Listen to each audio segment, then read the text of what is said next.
This team has come near and dear to my heart, and I really feel for them. But they've been good to me against the spread. Give me the Bears -4.5. I think they bludgeon them. I agree with you. I think they do. I love Flus. Yeah. He should keep his job. Give me the Flus. You think Flus should keep his job? Yes. Just find a new coordinator. Correct. Exactly. And figure out the quarterback.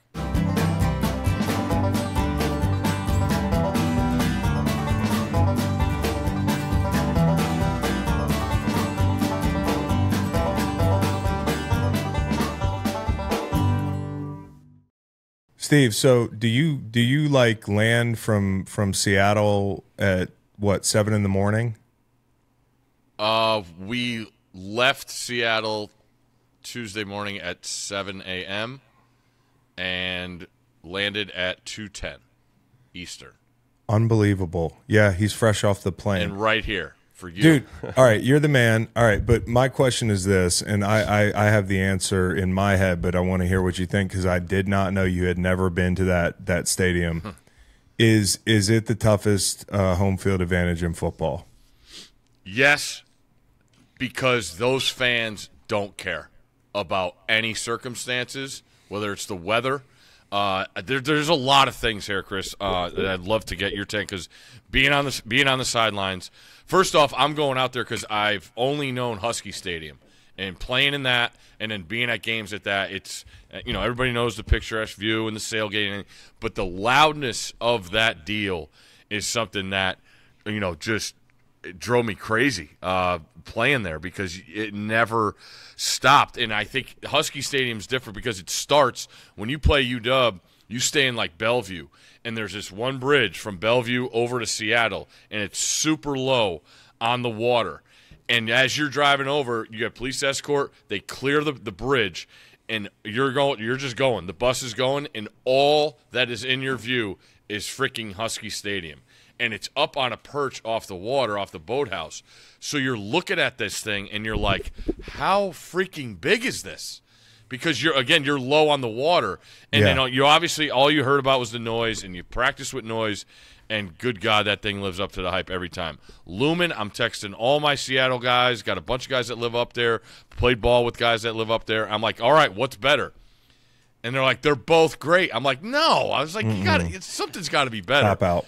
And I have a group that the guys that went to UW say Husky Stadium. The fans said Lumen, and I said, all right, I get to see for myself. And being in there, it's raining pregame. Scott starts his show at 3:00 local time, and teams are starting to come out, and you start getting this feel. It's right in downtown.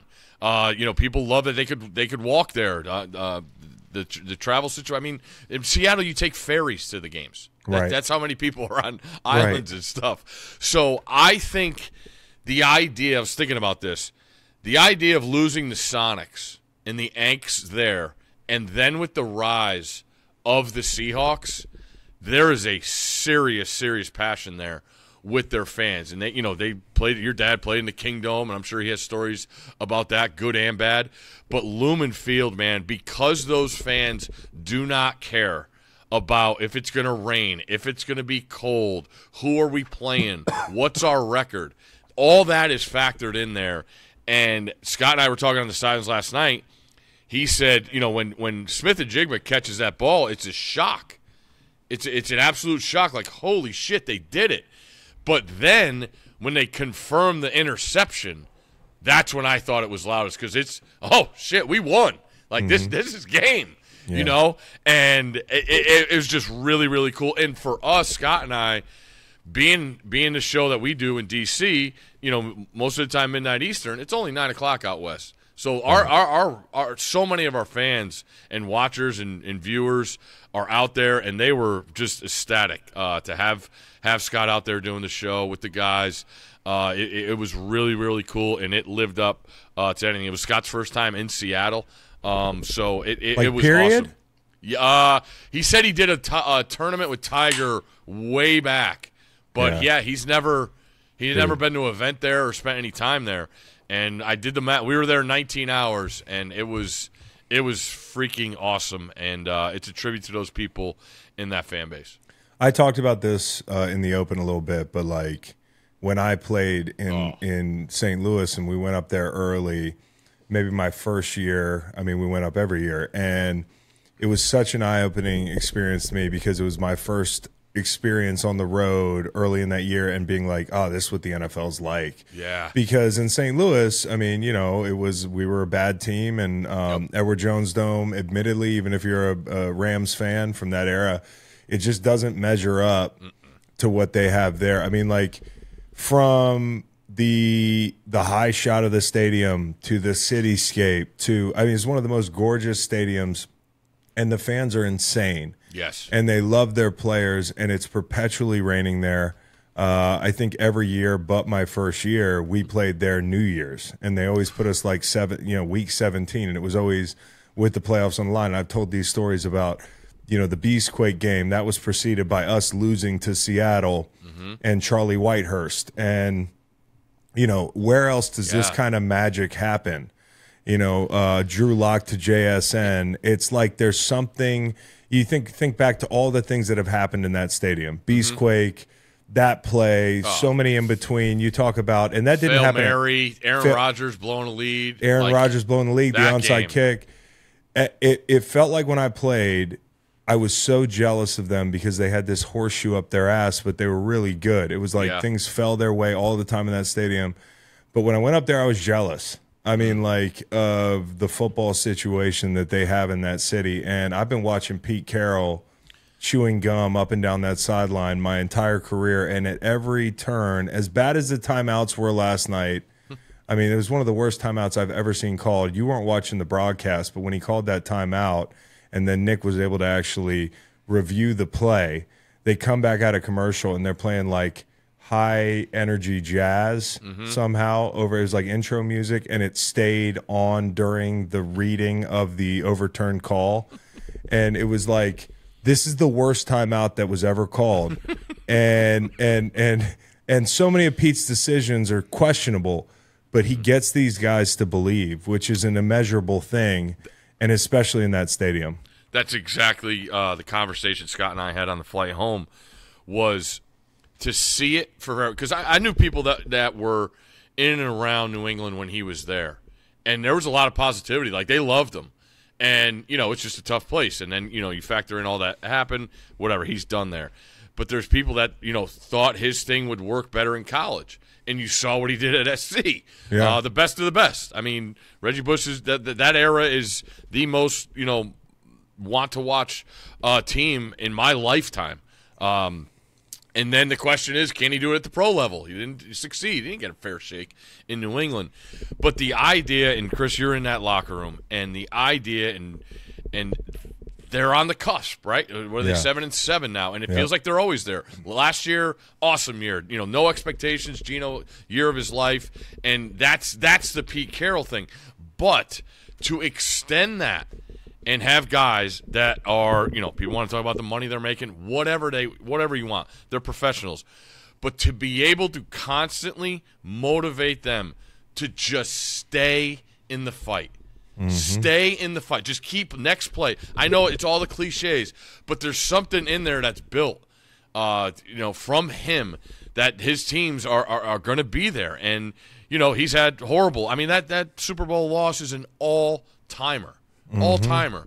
And to turn over the roster, the decision with Russ, all that, and still be there, I just think speaks the world to him. And I'm so bummed. He had to what? Did you see the picture of him on the field after everything? He walked out on the field. It's after we went off the air.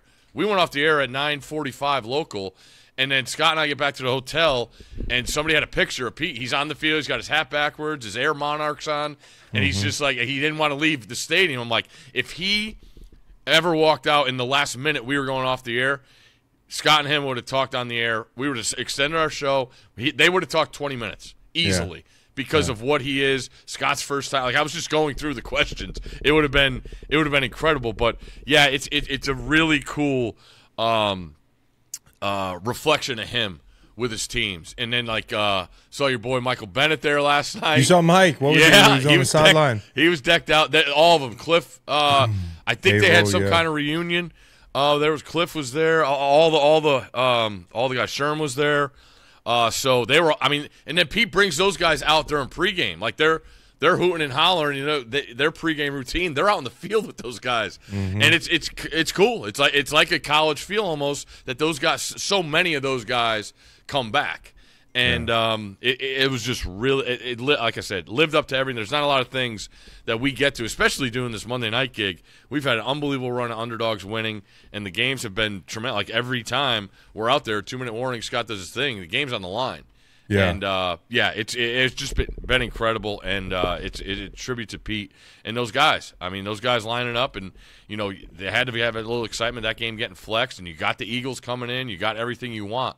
And they pulled it out, man. It's a huge credit to them. Incredible place. I got to admit that, you know, Waylon stayed up till the end of the game, and I talked about that. But, like, you know, just being able to point out to him, hey, that same fan in the, you know, to the left of the visitor tunnel, he's been there the entire time. Like, I know that guy. I talk to him every year. And that's what's so funny about being in the NFL is, like, you go places to play and you meet people at those stadiums that are constants. And some of the stadiums have fans that are predictably right where they're going to be. And they're super fans, and they rib you. But I can remember walking out of the tunnel my last game and dapping that guy up and being like, hey, it's been fun. Little moments like that up there, you know, you can't trade them. Even though we lost 7 in a row up there, I loved playing there, and I loved the city. No, and you know, really cool now with the NFL games, your preferred season ticket holders, I never asked them, but they gate off like the corners of the field, so the fans could come down during pregame.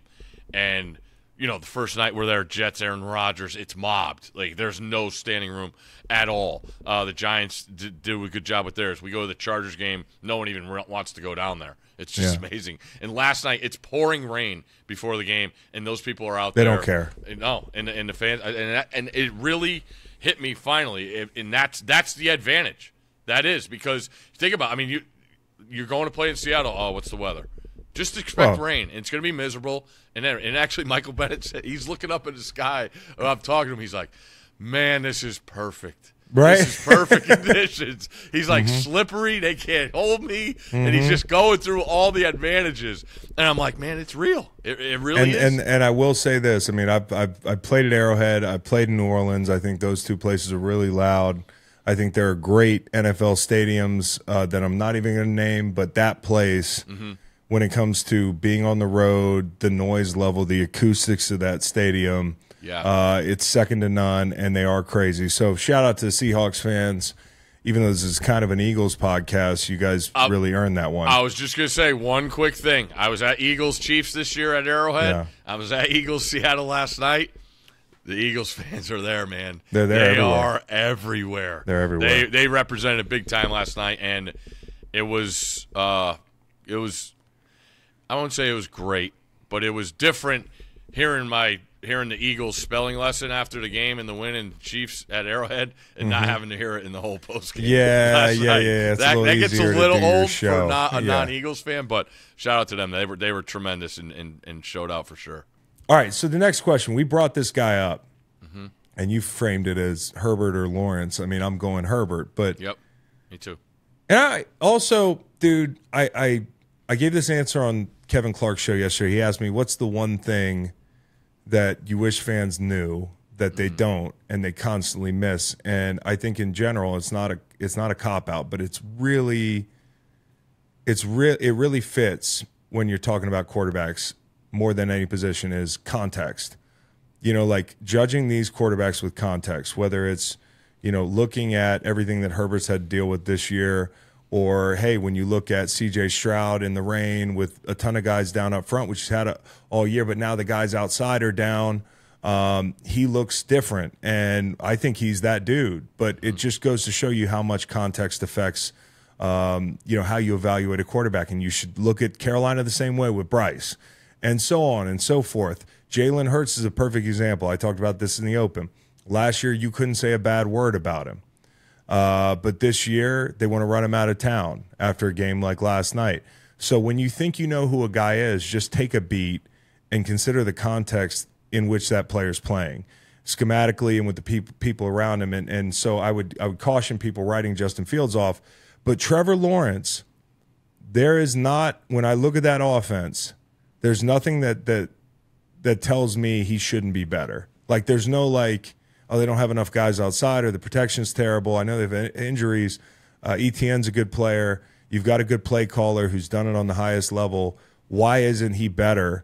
And since he's been in the league, he's kind of at the top of the league when it comes to turnovers. And I'm wondering, a night like the other night where I think the Ravens were ripe to be beat. Now, people tell me I'm a little bit alarmist on the Ravens with Mark Andrews and Keaton Mitchell now out. But I feel like that's the perfect example of a game where another quarterback wins that game. And I'm not trying to be too hard on Trevor Lawrence, but I'm wondering, can you fix those things? And what would you need to see better from him? And you've watched him since Clemson. Yeah. So what was the word on him coming out? Was this turnover stuff a concern? No, it wasn't, because they were good enough where that wasn't an issue, or if it did happen, they overcame it. The deal with Trevor Lawrence is, from his moments at Clemson to now, I've just always wanted more. I think there's more in that, and there's that Fiesta Bowl win against Chase Young in Ohio State, one of the greatest games I ever been at. And I saw it. He said, "Screw it!" He breaks out like a 60-yard run, turns the whole game around. But when you look at this, not missing a start, I love that. But when you're going to do that, give me some more production. And the other night, I just being there the night he got hurt and feeling it, like this fan base is like, all right, we're going to take the next step. That night when we were there, they were in the driver's seat for the 1 seed, and no one, I think, has had their stock lower more, in my opinion, than Trevor since that. And I know he got hurt, but when he comes back, and then the other night, all right, you're back, you're ready to go. You throw the ball, I think it was 26 times in the first half. You go up and down the field, and you don't have a point. Yeah. And it's self-inflicted wounds. It's the fumble, the decision before the half to throw that out route. You can't. I've never seen that. I don't know what that's drawn up for, and I don't know why he wouldn't burn that ball, even if it's the wrong call. First off, it's a huge pet peeve of mine. The teams don't spike the ball there. Yeah. You're getting 2 plays. Yes. Mathematically, you're not going to get more Burn than 2. a play. Yeah. It's first down. Yeah. You got a big play, first down. You fought all this time. You've been down here a bunch of times all game. Get it right. Clock the ball and get your 2 plays. Call 2 plays. If you have to, but just get a sense. And he had an erratic first half. I think the fumble, he was just distraught after that. But the red zone turnovers and the inefficiency in the red zone, that's what's really, really eye opening. And when you look at the numbers, that's been a continuous problem. Yeah. And so I think the world of Doug, I put him up with anybody as far as game planning, taking advantage of where your team has the advantage in quarterback play.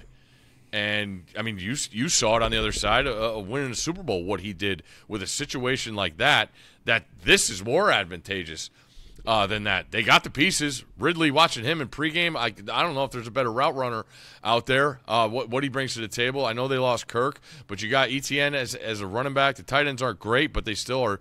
Kazee, he got hurt the other night, but, you have pieces. Yeah. So I'm worried, and I heard McShay tell a story on Russillo's pod last week that I thought was really, really eye-opening, and he talked about your elite quarterbacks and when he would talk to GMs and personnel and coaches at the next level when these guys are coming in, you're Andrew Luck, you're Peyton Manning, you're sharp guy, you're leaders of your team. They would go through game instances, and it would be, on this 3rd and 8, I did this. On this 2nd and long, we knew we had to get yards, we did this. And he said numerous GMs were shocked at how Trevor didn't have that detail. That recall in his mind. And then what I took away from that is he's a half second late on a throw. He's not taking a proper drop all the time. And you see that now. As I heard that, I'm watching him Monday night, or Sunday night, and I'm like, it's still very, very good, but that little bit, is what I see in the difference, because I do not put him in that upper tier or second tier, whatever you want to tier quarterbacks now, because of that. The problems in the red zone, I think, are so decision based, and if it's a quarter of a second late, whatever it is, I think that's what it is, and he hasn't shown improvement on it. Well, there's also something kind of interesting just came to me is when I think about a great quarterback, they're not just making the right decisions, they're not just making the right throws, they're also making the people around them better. And they work at that relationship through the year. Like Mahomes has not been able to quite do it with this group. That goes to show you how bad this group is. But some of the same problems relative to expectation have popped up in Jacksonville, whether they're not getting both your feet in against the Chiefs in a low-scoring ball game. It's third downs. It's option routes where guys are going the wrong way. And I put some of that on Ridley for sure. No doubt. He's getting paid a lot of money to do this stuff. I put that on Kirk. I put that on these guys. But the quarterback not seeing – and, part of this is Doug, sure. But I know Doug can do this. So the guy I'm looking at is Trevor, and I'm saying, why haven't you and your receivers improved the rapport as the year has gone on? A perfect example of this play at the end of the game would be Calvin Ridley – in the back of the end zone, just catch the ball. And these are the problems that have plagued them all year. And at that point in that game, you catch the ball, you have an outside chance of winning that game. You'd have to get a stop and another score and the whole thing. Could have covered a teaser. For sure, if anybody had teasers. Anybody. If anybody did. But these are the problems that keep showing up for them, and they're not all on the receivers because the quarterback has a responsibility to get on the same page with these guys and get them on your page. And so extra credit for a quarterback is not just making throws, not just making decisions, but improving the people around you. And that hasn't happened in Jacksonville either. And, this division, when you looked at it last year, you were like, they're tanking in Houston. Tannehill's on the way out. The Colts are drafting a quarterback. This is our division, and you're sitting there watching and look at the things that have happened to the Jags. If you want to do a stock up, stock down organizationally, over the last year, nobody's arrow has been pointing more drastically down than the Jaguars because, and I put the Lions in this category too, as well as they've played because of what's happened around them with Chicago making some leaps, with the Vikings having a great head coach, with Jordan Love coming on. In the AFC South now, you have DeMeco Ryans, Mike Vrabel for now until he gets hired by the Patriots. And then you've got Shane Steichen, and all of a sudden you look up and there's no foregone conclusion that you don't have the best coach in the division. There's no foregone conclusion. In fact, I'm sure of it, that you have the best quarterback in the division. I think that's C.J. Stroud, and these other teams are gaining ground and passing you. You could lose the division this year, and so I think it's an interesting conversation for Trevor, but also for this organization because teams are catching them. And they only had a lead for a second. Another thing that popped up this weekend that I didn't get a chance to talk to you about, and we really didn't talk about on the show, was the Kazee hit. Now, I went through because my take initially was, and I'll explain in a second, what else do you want him to do? Now, I go through the other 4 or 5 times that he's been disciplined this year by way of like $10,000 fines. And I went through this with Perryman, the backer for Houston, when he got whacked for hitting people too hard. And, I look back at the Zach Moss play. I look back, and I thought in those circumstances it was absolutely insane that they were suspending him even with the prior infractions. When I look at the plays that Kazee has made this year, I see that there is a pattern. I do see that on at least 2 of those, I'm like, you could avoid these things. Like there's a play on Puka Nacua. There's a play against the Bengals where I think like, hey, keep your head up, that sort of thing. But there are different plays in this play the other day. And in fact, all these infractions that he got flagged for, I don't agree with them all. I mean, there's one against the Jags where Etienne is lowering his head first. And, he's got to get his level under him. And sometimes people don't understand that. But on this play the other night, I kind of liken it to a guy who had like a criminal history. He got out and he's on parole and somebody tried to, rob his family and he went too far and then he's going back to jail. And I just don't think, like, in a vacuum, I understand with his history, but I don't think in a vacuum, if you think that that's a malicious hit and exactly what we're trying to get out of a game, unless you're going to say to me, just let him catch the football, when I ask you the question, what does he do there, I don't know what the answer is. Yeah, because when you look at the one on Pittman, he doesn't leave his feet. You know, like Nope. that's always been, the MO when I think about the feet. Like, all right, guy is extended. Are we also leaving our feet too? Because that's where you get, the biggest The collisions. true launch, yeah. Yeah. So he doesn't do that. And, yeah, like when I'm watching it, it's like he has to wait for him to catch the ball and then tag him down. Yes, that's what people want him to do. I mean, like there are people that say, "Hey, go for the ball," but what they don't understand there is the ball does not come without collision there. Like you want him to go for the ball. That's what that looks like. Yep. Coming from 20 yards deep, there's no way for him to slow down anymore. He's running from way back there. He doesn't have time to gather his feet. And also, if you look at the launch angle of Michael Pittman, which he's not doing that maliciously, he's trying to catch the ball, but he's launching too. Yep. He's the one who's launching, right? He's launching to catch the ball. He's almost parallel to the ground. And as he's falling, Kazee has to lower his target even more, because then you've got to get under a parallel guy whose head is down and his arms are outstretched. He's clearly defenseless. But for Kazee, in a 13-7 ball game with the playoffs on the line, I want to know what you would rather have him do, and it sounds like you don't know either. The only thing I could say is he's got to go through Pittman's hands. Yes, but from that angle, there's no way to do it. And that's what I'm saying. And the contact might be worse because he's going to get the side of his ass. Yeah. Which is way sturdy. You don't want to get hit by that. A fan said they'd rather him knee him in the head. I'm like, have you been hit with a knee in the head? It's worse. But that's what I'm saying. If you go through the hands, then it's worse. And the idea that it's, out for the year, that's brutal to me. I understand the track record. I understand. Now, I do I'll too. acknowledge that. I've seen a couple of a couple of those hits are they could be avoided. Yeah, understood there. But I think it's way too rough of a penalty, and it happens all the time. I think, now that with the hip drop, it's like we have to be able to tackle people. And I get it. There's no launch there. Is it look? And this is a problem. Scott and I watch games every Sunday together. The problem, every time we know when you're watching the games, too hard of a hit gets flagged every time now. Every time. Every time. You got to look up. You're like, he hit him hard. Yeah. And it's just the way it looks, and the offensive guys know that.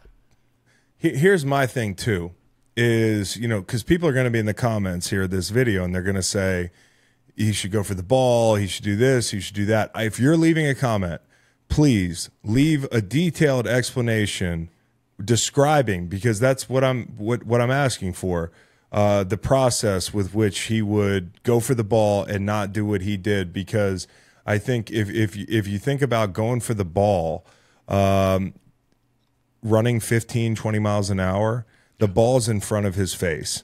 And if you want to go for the guy's chest where the ball is going to be, well, it's not going to be because he's going to catch the ball extended. He's going to land that way.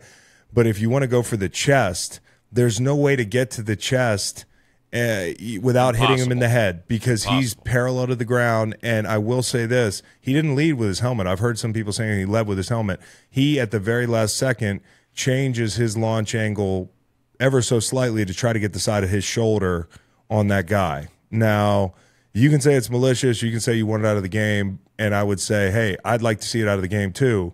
But my question is, what would you rather him do? And I read a guy on Twitter who watches a lot of film and will go unnamed and said, you just got to let him catch that ball. It's just not worth it for anybody in that situation. Tell Mike Tomlin that. Tell Mike Tomlin that, who might lose his job. And so I tell these guys that who are going to lose out on the playoffs and all that stuff. Yeah. I'm not saying that's the difference in the game. Nope. But up 13-2 at that point, if that play doesn't stand and they don't get the 15 yards, the game could be different. And so you got to get that ball off him. I don't know what else to do there. Hopefully you just don't have a track record walking into the situation. I would like the referees to show us too. That's what we I'd should like be to doing. see. That's what I'd what like to see. I want. Those are the videos I want. I want to see. I want a physical demonstration of how you would do it. Rather than throwing the flag right at the guy. He threw the flag right at him. You know, you almost had a Orlando Brown Sr. situation. Yeah. Okay. So here's what we got to talk about today. We're going to get into a little bit of college football afterwards, but I think it's really interesting to look at the playoffs if they started today, because the first 2 years of Super Wildcard Weekend, they were a little much, and not all the games were high quality. I mean, you talk about having backups now in the playoffs for the NFL. I still think this year could be the best wild card weekend, even with the quarterbacks that were probably trodden out there, especially in the AFC. Look at last year, Steve. Seattle at San Francisco, that's a 10-point line. LA at Jacksonville, I believe it was 1.5. So that was a pretty good game. You had to come back the whole thing. Miami with Skylar Thompson going to Buffalo. They made it interesting, but it was 14.5. You had the Giants at the Vikings, which was that was a great game. That was the Eagles. You're the Eagles. Yeah, the Giants at the Vikings was maybe the best game of Wild Card Weekend, including that big comeback. And then you had Baltimore Cincinnati with a backup quarterback, Cincinnati laying over a touchdown. Dallas at Tampa Bay, which we could see again this year, and that was a 3-point line, but not a fun game to watch. No. And if you go back to 21, you had Colts at Bills. That turned out to be a really good football game. If you remember that, at the very end of that game, Phillip Rivers, they almost beat the Bills, but that was a 7-point line. You had Rams at Seahawks, which I believe, looking at that line, I'm not misremembering. I think they had Wolford starting that game. And then Bucks at Washington. Heineke was a backup at that point, technically. 7.5-point line. Yeah. These are the games with nobody in the stands. Yes. You had Ravens, Titans, which was a good one. Bears at Saints, the Nickelodeon game. That was one of the most dog shit playoff games I've ever seen. That was a 9-point line. It was Trubisky. Yes. And then Browns-Steelers was a great game. The Browns jumped the Steelers on the road, and that was when the Steelers were they finished with 11 straight wins, and they were kind of fraudulent. And Ben couldn't move the whole Ben's thing. last game? It was Ben's, I think it was the last game. Yeah, because they got in on the last day of the season, I think. Right. I remember. Yep. And then you look at, if you look at this year, and this is why I actually think it could be better, there's one game to me, and we're going to guess these lines, that I think could be close to a touchdown. We'll start in the NFC. Right now, it's Cowboys hosting Rams. It's Lions hosting Vikings. It's Bucks hosting the Eagles. Now, although I think that flips, the Niners on the bye. And in the AFC, you have the Ravens on the bye. You have the Colts visiting the Dolphins. You have the Bengals visiting the Chiefs. You have the Browns visiting the Jags. So let's start in what was the last one? The Browns visiting the Jags. Oh, I would love that game. A little rematch, yeah. So which wild card game would you be most excited to see? And then we'll go down and guess the lines. I really want the Browns to go to the playoffs. I think what they've overcome this year, and then just what we talked about with Trevor Lawrence, like with everything there, and you get a home game, I'd take that one. I'd take Browns. I mean, I know we just saw it, and the not knowing if Trevor was going to play. Game. It'd be a great game. It was a great game the first time. It'd be a great game the second time. That defense, is going to travel. And Jacksonville gets their chance at home. That's what you want. And now you got to go do it. So I don't think it's possible necessarily. I mean, I guess it is possible. But the Browns visiting the Ravens would be, with Joe Flacco at M&T, would be incredible. And the same thing with, I think on the other side, and I've mentioned this a couple times, L.A. going to Detroit, which would be a game. And you'd have Stafford and Goff and McVay and Goff and the whole thing. Stafford back in Detroit. Did you have Rams at Cowboys? So right now it's Rams at Cowboys. Yeah, that would be with Rams healthy. That's Dallas doesn't want that. No, nobody wants the Rams right now. The Eagles don't want the Rams right now. Nobody wants the Rams right now. But if you look at it, let's start in the AFC. Colts at Dolphins. You guess the line. I'll give you what I had. I think it's 7. I had it at 6. Okay. Okay, we're parking our car in the same garage here. We got Bengals at Chiefs. What say you? 6. I got 4.5. So I guess I'm betting the Bengals. And then we got Browns at Jags. Oof. Jags -1? I have Jags -2. Okay. I got Jags -2. And then we've got Cowboys hosting the Rams. Now, if you look, the first time they played, it was an absolute massacre. Yeah. The line was 6, I think. What do you think the second time around if the Rams get in? I could see 6. Yeah, I was going to say 4. Okay. And I guess I'm betting the Rams, okay? So Lions hosting the Vikings. I think it's 4 as well in this game. Ooh, I think it's more. Do you think it's more if it's in Detroit? Yeah, I'd go 5. You just got to consider if the Vikings get in, I think that means that Nick Mullins looks like he looked a lot of the game. Yeah, that's what I'm Saturday. trying to. I was just, you know what? It's funny you said that because I was just trying to do that with Jake Browning. If they get in, he's going to be Josh Dobbs of 3 weeks ago. They will have beaten the Lions probably if he gets in. if they get in, they'll probably have to beat the Lions. Yeah, like so that would be a tough, and because you know what, you don't want to play a team twice in 3 weeks. No. And so let's go Bucks hosting the Eagles. This is an interesting one to me. If you asked before last night, people might say, it's 5.5 like it was the first time they went down there this year. Wow, that's right. 6. I think it'd be 3 today. Okay. Well, and I'm I'd bet the projecting Eagles. that game happens and we are where we are. I would bet the Eagles. Yeah. Now, here's what's so interesting to me. I mean, the Bills are the elephant in the room, right? Are they going to get in? How are they going to get in? Because they go 2-1. Chances are, if they go 2-1, I think they're going to win division. I think they win out and they host a playoff game. And could you imagine if we had, some variation of this, but the Bills hosting a playoff game, possibly hosting the Bengals or something like that. The Texans getting in, because I'd like to see the Texans in. If the Texans go 2-1, I think they're in. It's all going to come down to that Colts game anyways, last week of the season. But could you imagine the Texans going to Kansas City? That'd be great. And that would leave probably the Browns or the Dolphins. And it'd probably be the Dolphins, and maybe the Browns leapfrog the Texans anyways, by way of the Dolphins getting knocked out and knocking a wild card team off the board. But I want to see the Browns in the playoffs so bad. Me too. There's too many teams in the AFC that I really want to see in the playoffs. I mean, I really want to see Browning in the playoffs. I really want to see the Browns in the playoffs. I really want to see the Texans in the playoffs. And I know the Dolphins are getting in the playoffs. Even if they lose out, they're going to get in the playoffs. So one of those teams is going to lose the game of musical chairs. And I don't know who you'd actually not mind. I mean, I want to see C.J. Stroud in the playoffs, but what do I want to see that more than I want to see Joe Flacco and the Browns in the playoffs? No. I think the Bengals might be the odd man out. New fresh blood too, but it's more about the Browns with me, not Flacco. Like I said, that defense I've thought. I mean, I think we talked week 2 or week 3 about what I saw from them. I'm just like, wow, this is sustainable. And now obviously they lose Chubb and the quarterback situation with what it was. But those guys, the way they're playing and what they bring to the table every week, I think they deserve to be in. Now they got to go do it.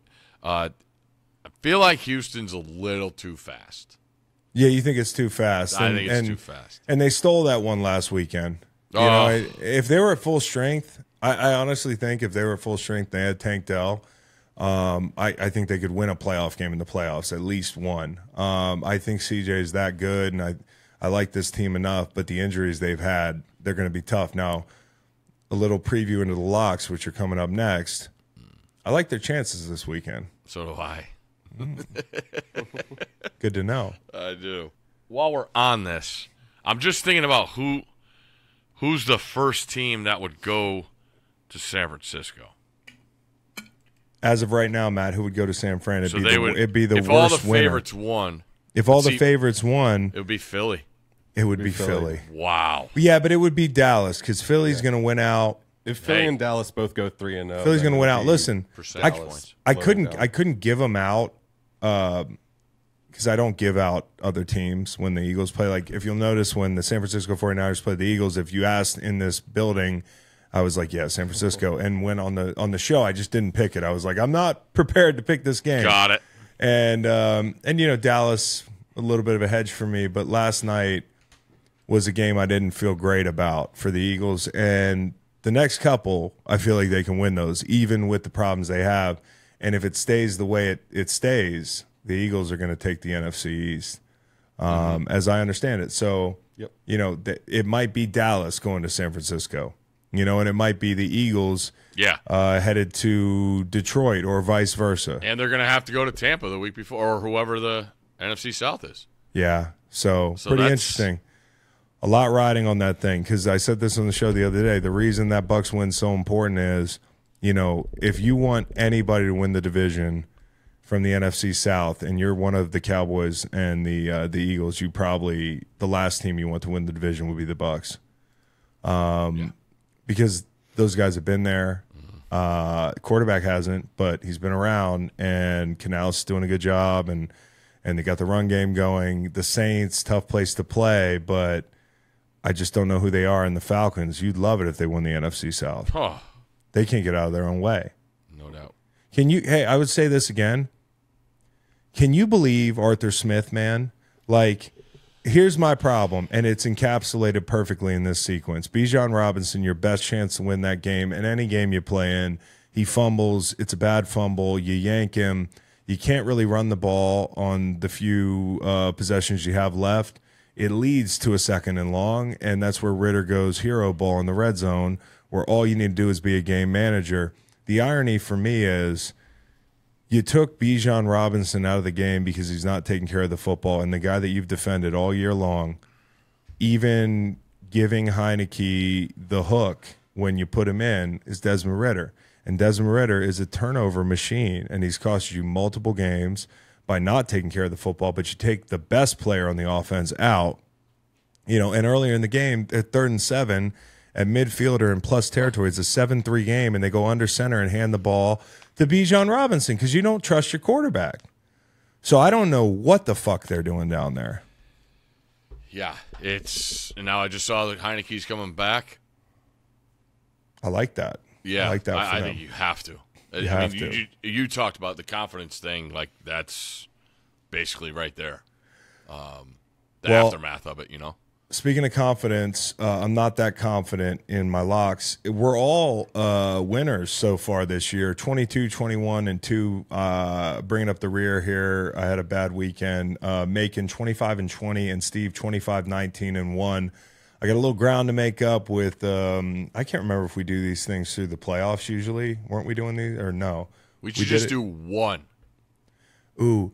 You know what? Next year, you're not going to like what I have to say. Oh, boy. Next year, we should pick every game every week. All right. Because I, you know, like my problem right now is not picking winners. It's going to be a long video for those guys to clip. Yeah, it is. But, you know, they're good at this stuff. I think then it goes to a graphic, you know? There you go. But right now, you know, last weekend, just to take you through it, I had the Bills. I had the Falcons. Desmond Ritter, as you can already tell, not very popular with me. I knew it's like the Kadarius Toney thing for me. You know, I'm Patrick Mahomes on the bench. I keep giving you these chances, Desmond. I cannot believe I gave him out in a lock. All week I read about how it was a sucker bet, and it turned out to be because Desmond can't ice the game or the cover. I had the Vikings-Bengals under 39. That one got away from me late. Macon took the Lions -5. That was a no-brainer. Jags +3.5. And then the Browns -2.5. Bought the half point. Okay. I had in real life Bears +3. And that ball, when it hit Mooney's chest, and then 5 minutes later, after I caught my breath, I asked, what did these guys have in the locks? Because I know somebody was on the Browns and somebody was on the Bears. And both you motherfuckers won because you both bought half points, and it landed on 3. Yep. So Steve had the Bears. He had the Rams. Was a good play. I like that one in real life, too. And then Saints -6. Saints were my favorite pick of the year. Wow. What did you see? There's no cutlets in New Orleans. It was that simple. That thing was done. We've got the locks this week, the suggestions. So I'm up first, and without batting an eye, I'm going to take the Dallas Cowboys. This is a tailor-made bounce-back spot for a team, in my opinion, that people don't understand. Okay, people think they're frauds. It all depends on who you play. Can you run the ball up the middle of the defense? Can you pound the middle of the defense? I don't think that's what Miami is going to be able to do. They're going to get out on the edges, right? And I actually think if you have special guys on the edge, which they do, you can make life hell for Miami running that wide zone action. And everything that comes off of it, the pass rush, like I really feel good about the pass rush in this situation. The reason I think that, like Tennessee is able to beat Miami is because their pressure rate's 44%. And, we talked about that whenever there's pressure on Tua. I think this is the weekend where you get it. And everybody's like, the Dolphins are back, or they're back. They're back to being what they beat the dog shit out of bad teams. And we'll see this weekend, but I like the Cowboys. Two things. Dolphins are in trouble health-wise. Yes. Like that roster is depleted.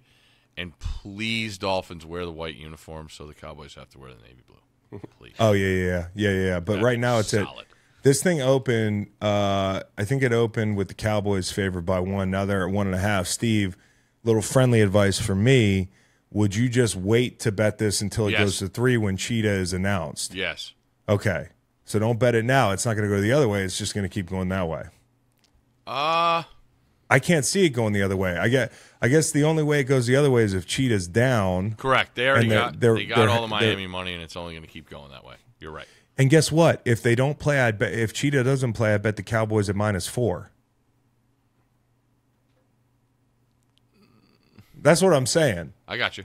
You know what I'm saying is, I should just wait. Yes.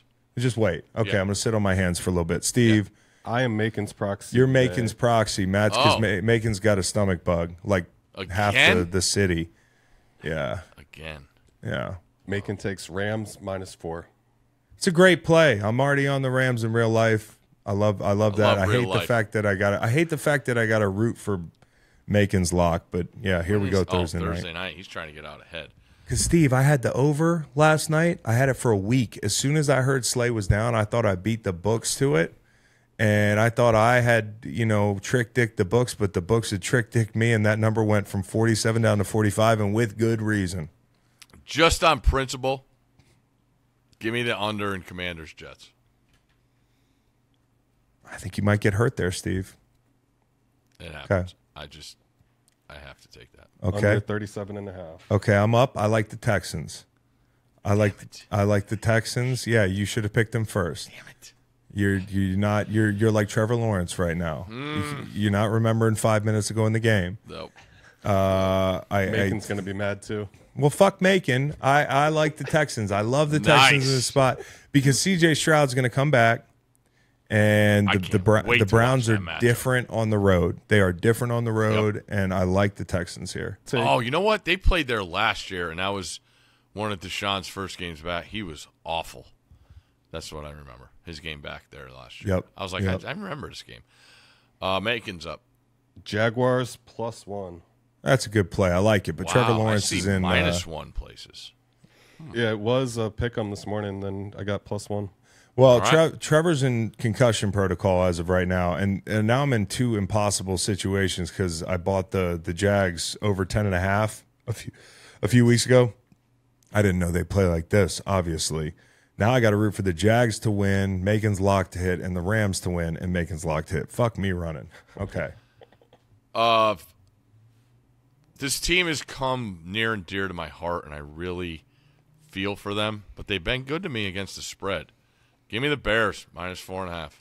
I think they bludgeon them. I agree with you. I think they do. I love Flus. Yeah. He should keep his job.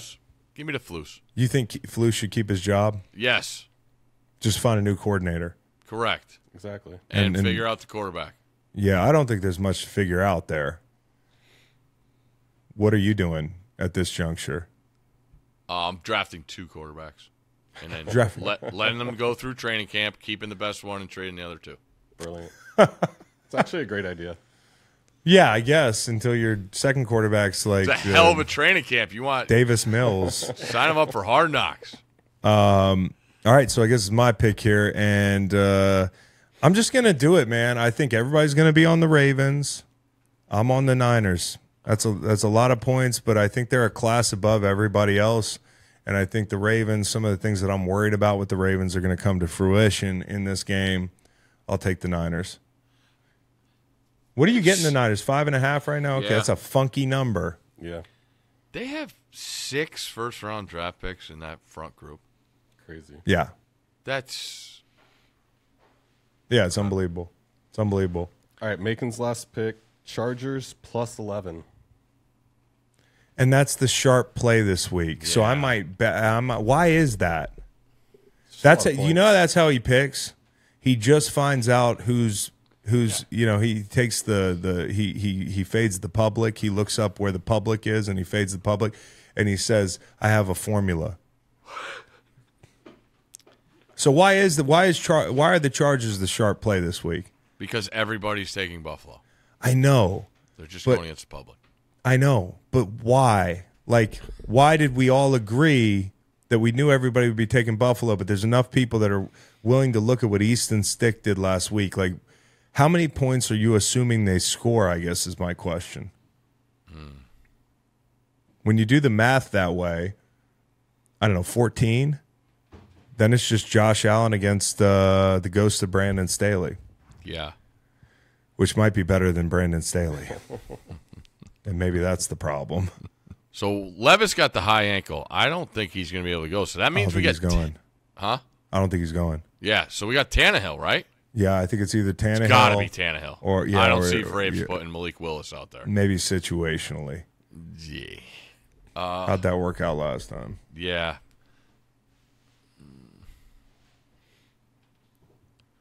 I'm going to take the over in the Packers and Panthers game.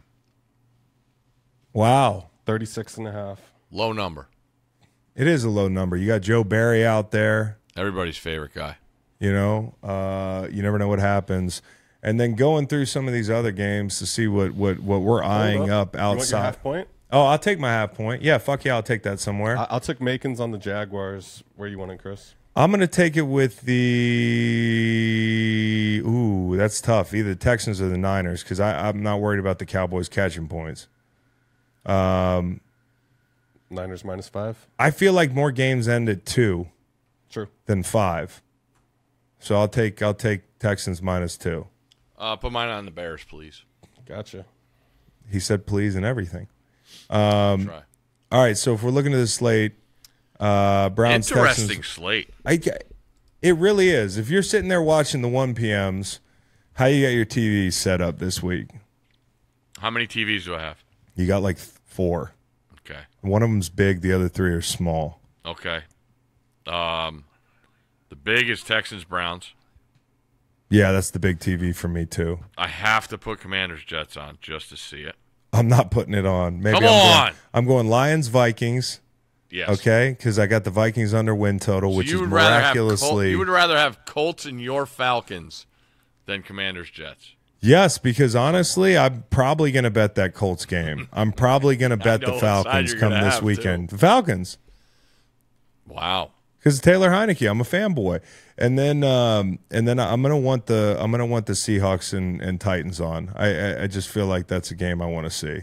Okay. Steve, I'm wishing you luck this week. I really All hope right. you win the locks. If it's not me, it's I just hope it's a good, solid guy, and so I'm rooting for you. I'm rooting for you too. Screw Thanks. that other guy. He probably didn't have a appreciate hat to put on. That's why he didn't come in. Yeah, you just didn't have a hat. Couldn't go 2 straight weeks with no hat on the pod. Hey, Steve, shout out to the branch, bro. Shout out to the branch. Happy holidays to all the boys and girls behind the scenes. And Appreciate you guys. happy holidays to Hendon Hooker, who just got called up to the 53. Wow. Hey. That's a Christmas present All right. for him. Talk to you soon, Steve. Bye, bud.